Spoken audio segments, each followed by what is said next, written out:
Glover, I'd like to cross the river. How, sir? You tell me. How do we put 2,000 men across the river? Where are the boats?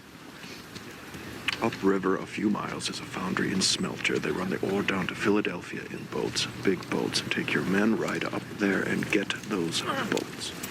And pay for them with what? Greetings and seasonal felicitations. It's time for a Christmas episode of Military Movie Talk. I love Christmas, don't all of you? And as a red-blooded American, there are certain Christmas traditions that I just love. Traditions like overeating holiday goodies, commercialism, and murking hungover German soldiers. Ach nein! Let's talk about The Crossing.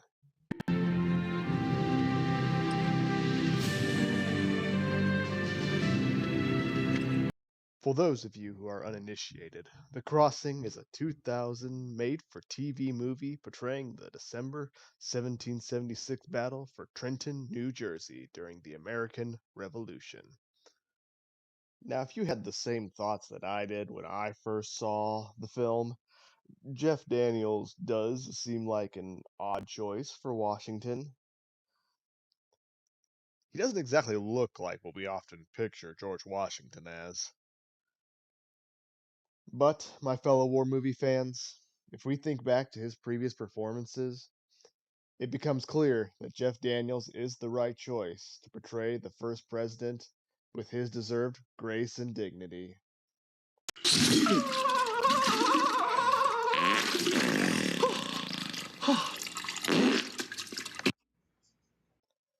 Now, The Crossing is actually a movie I find myself admiring more and more every time I watch it. Most war movies like to focus on the shooting, because that's the most exciting. But in order for an army to win, it has to be able to do three things: shoot, move, and communicate. This movie actually takes more of a move focus and shows us what it takes to actually get the army on target and into the fight. And that's why I like it. So, no more time to waste, fellow Yuletide people. Let's holly jolly get into it. The scenario. Alright, so we all learned about this in school, so let's speedrun this thing. The previous year, open hostilities broke out between Great Britain and her colonies in the Americas, with the first shots being fired outside of Boston in the Massachusetts Bay Colony. Subsequently, British forces were surrounded in Boston by a newly formed Continental Army. Virginia man and French and Indian War veteran George Washington is appointed as the new Army's commander. Continental forces surround British forces in Boston, with small battles taking place in the surrounding Boston area. This goes on until Continental forces seize British artillery from Fort Ticonderoga in New York and move them to Dorchester Heights overlooking Boston.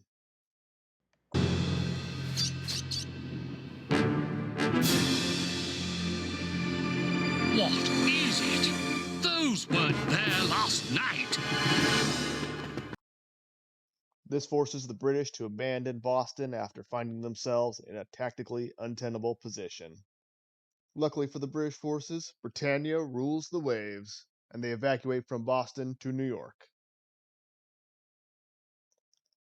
High on their victory in Boston, Washington's ragtag army of guys who just months earlier were farmers and storekeepers thought the idea of going down to New York to kick the British out of America sounded like a pretty good idea.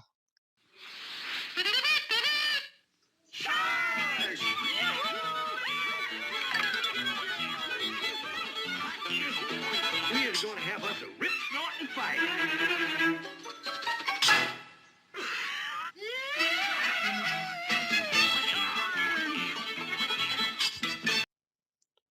Once in New York, Washington's army got, what's the word? Trounced. They got trounced. Which brings us to the events of the movie. After the Battle of New York, in the winter of 1776, Washington's army is decimated and desperately on the run through New Jersey.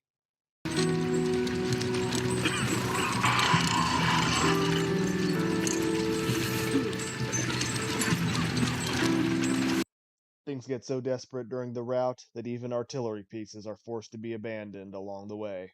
General, so you shouldn't be here. The British could be anywhere. Be damned with saving one cannon. Spike it and move on. Yes, sir. We move on, gentlemen. Lay a spike to her. Washington's only hope of survival rests with being able to put the Delaware River, which separates Pennsylvania from New Jersey, between him and the rapidly advancing British Army.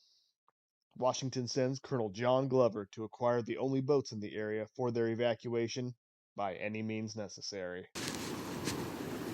Who are you?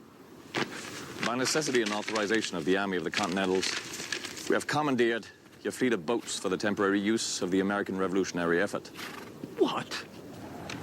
By God, sir, is this your revolution? Is this your liberty and equality? To destroy a man's business? To rob him of his property? I follow my orders, sir. Whose orders? General Washington. Then God damn him for the bandit that he is. How am I going to make a living? Who's going to pay me? The Continental Congress. Once the boats are seized, Washington's army's movement quickly devolves into a straight-up rout. In the first few minutes of the movie, we're shown how desperate and miserable conditions can take what we think of as the well-drilled 18th century army and turn it into a more base human reaction of just wanting to live to see tomorrow. Call in! Look lively! 100 yards, sir! Keep coming!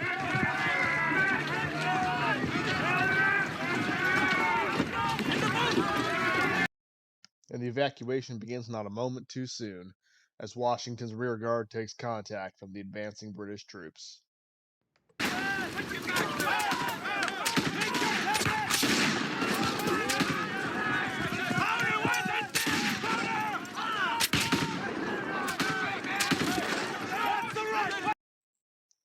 But Washington does get his troops across the river.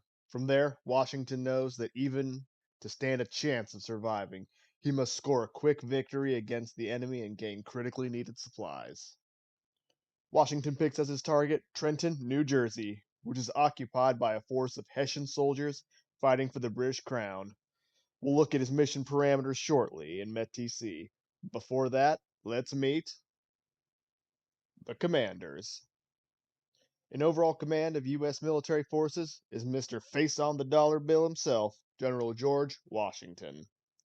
After the Battle of New York, Washington divided his forces into two other armies that will meet up with Washington before the battle. They are under the command of General Horatio Gates and General Charles Lee. Commander of Washington's artillery section is General Henry Knox. I hear he has a certain fondness for gold. Note to self, Fort Knox gold joke, not funny. Be sure not to include in video. Colonel Glover commands a regiment of chiefly former fishermen, and as such they have the training and experience required to use the large boats that they acquired.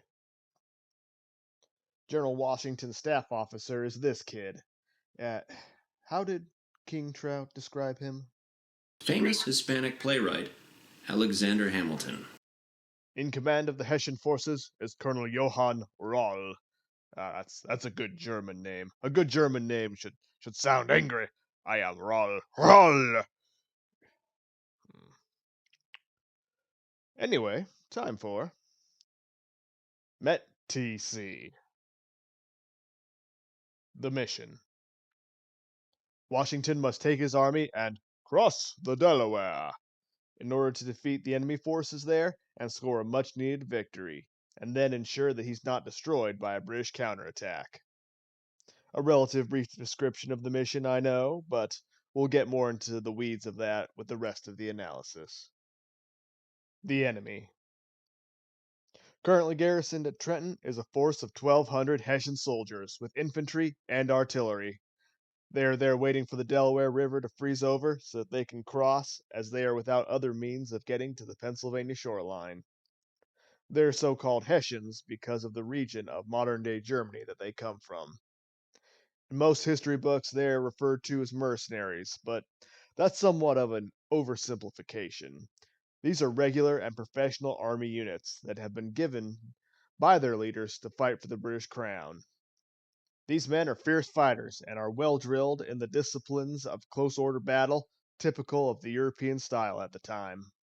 1,200 Hessians. Now let's discuss troops. As before described, Washington's army has been reduced to a force of only around 2,000 troops, and this includes only 18 small field guns. Most of these men are not combat effective, though, due to a combination of previously sustained wounds, disease, and cold weather related injuries. Now, as also said before, though, Washington has been reinforced after his divided forces have linked back up with his main body. Those forces are under General Gates and General Lee. Hey, wait, that's not General Lee. All right, hang on. Okay. So, well, all right. Well, as it turns out, that quality leadership to Lee means sneaking off from his army to get a beer while his men sat in the cold, and in the process, he managed to get himself captured by the British.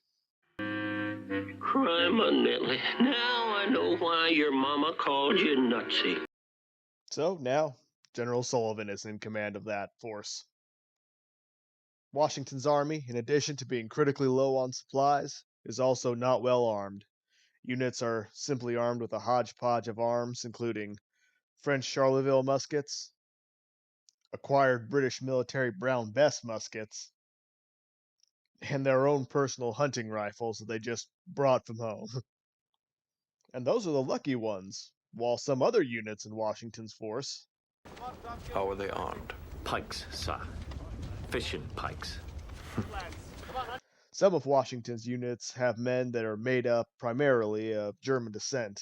This can play into Washington's favor by using their knowledge of the German language, but it could also be a detriment if these men's knowledge of the Hessians' reputation causes them to hesitate in battle.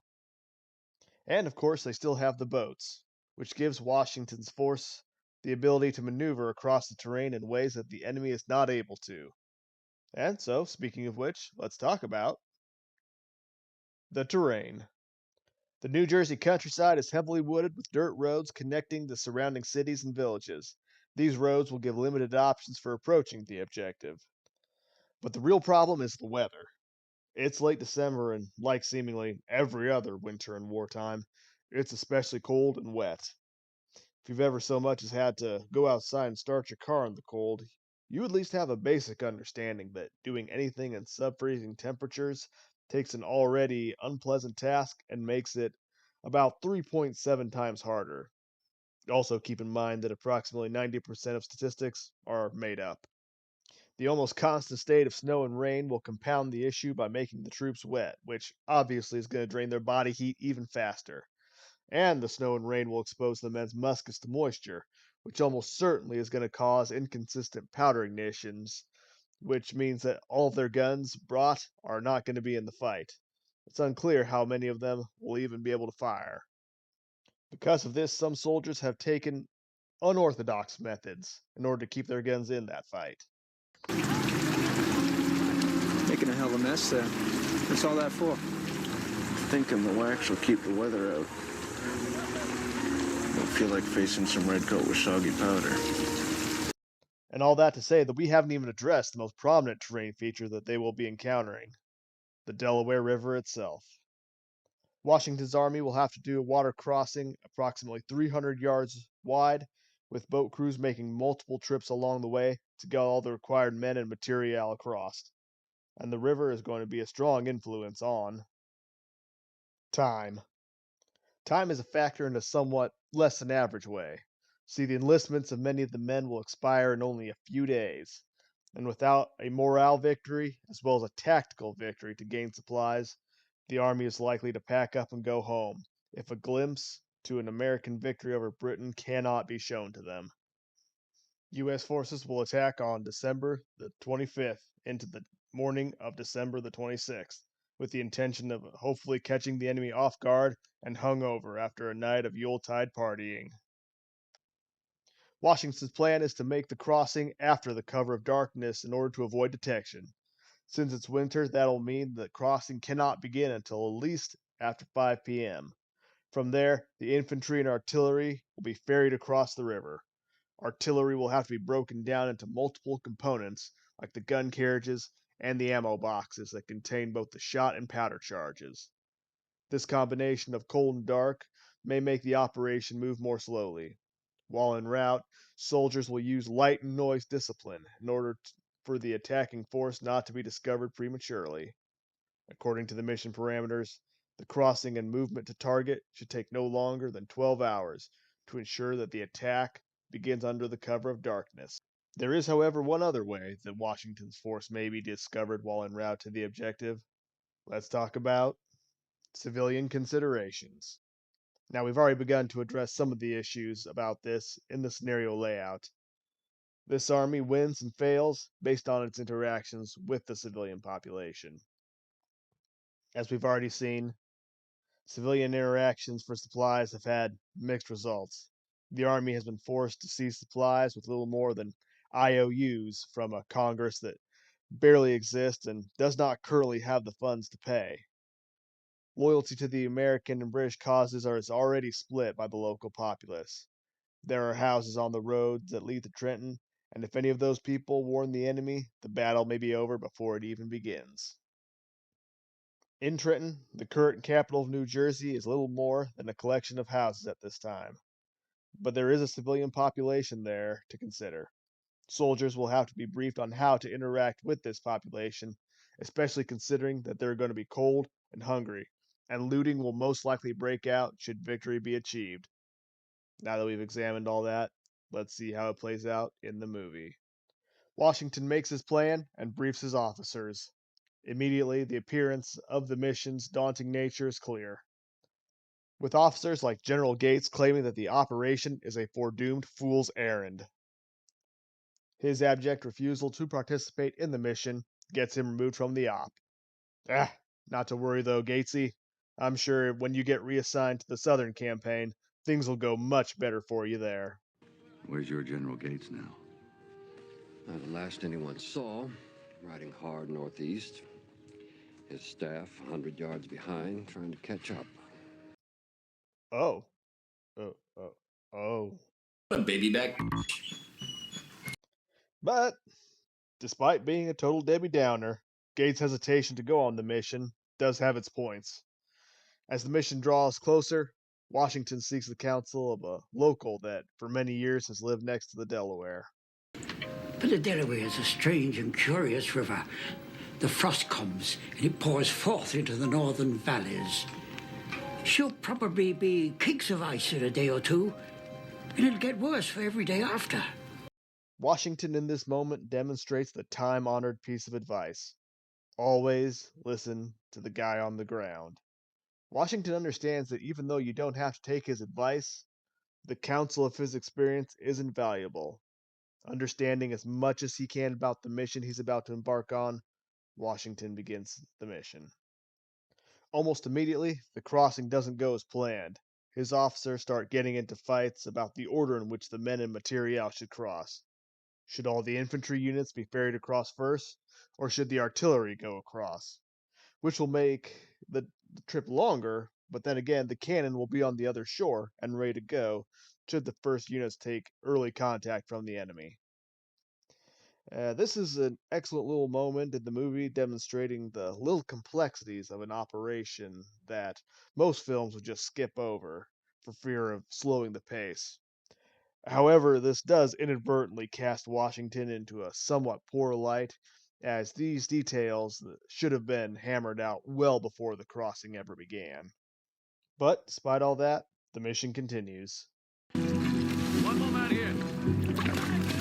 3 here. Come on. Easy. Easy. Watch your steps, son. Thank you, sir. Walk easy.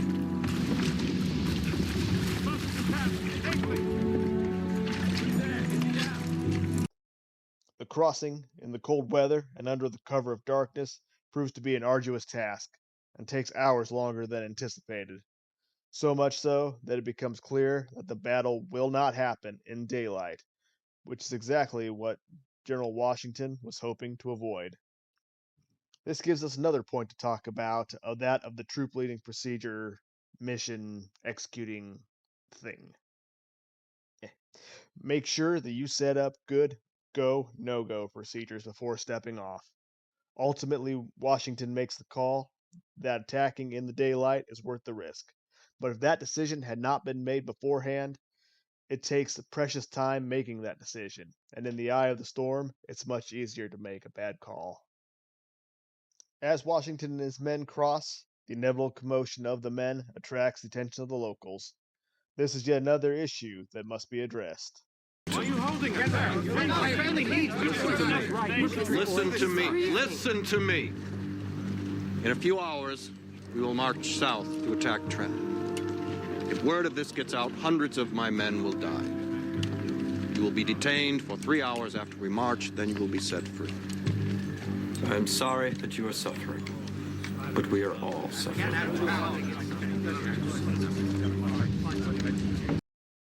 So after dealing with the situation, Washington and his men continue to the objective, splitting his force in order to flank the enemy.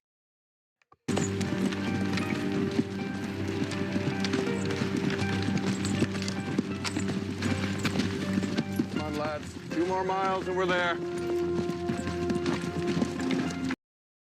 Oh, but what's that up ahead? Looks like a guardhouse that needs neutralized. Fix bayonets. Do you think you and Williams could silence that farmhouse?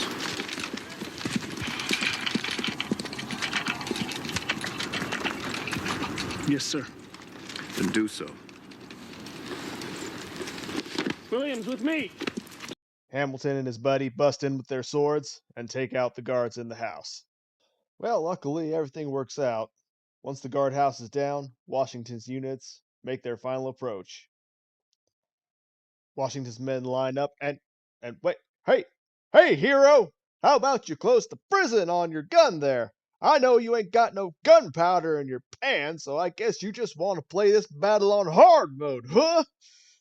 Ugh. But once everyone's in position, it's time for General Knox's guns to start talking.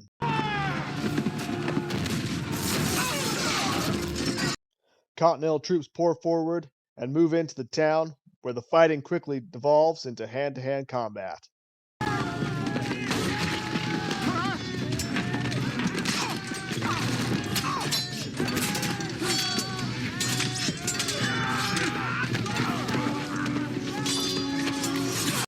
Colonel Rawl attempts to organize his men into making a proper stand by forming up against the Americans using the tactics they're comfortable with.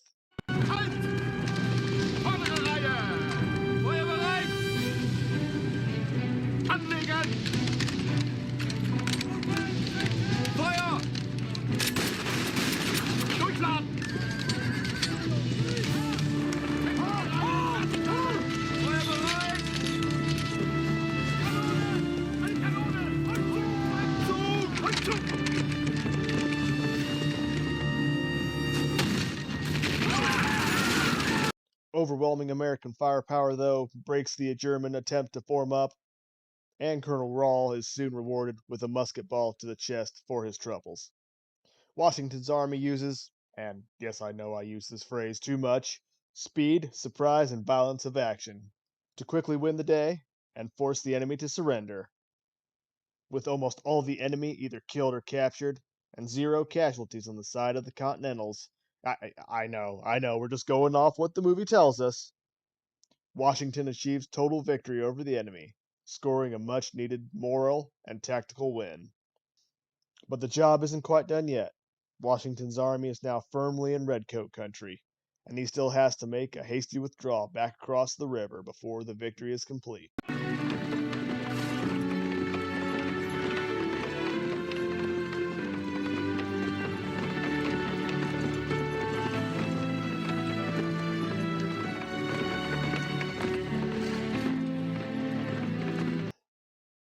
And that's where our movie ends.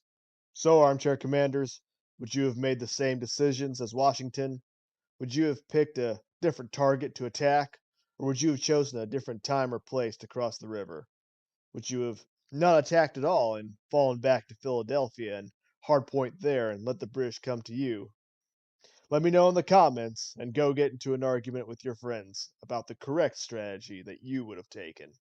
Until next time, fellow fans of on screen violence, keep your powder dry.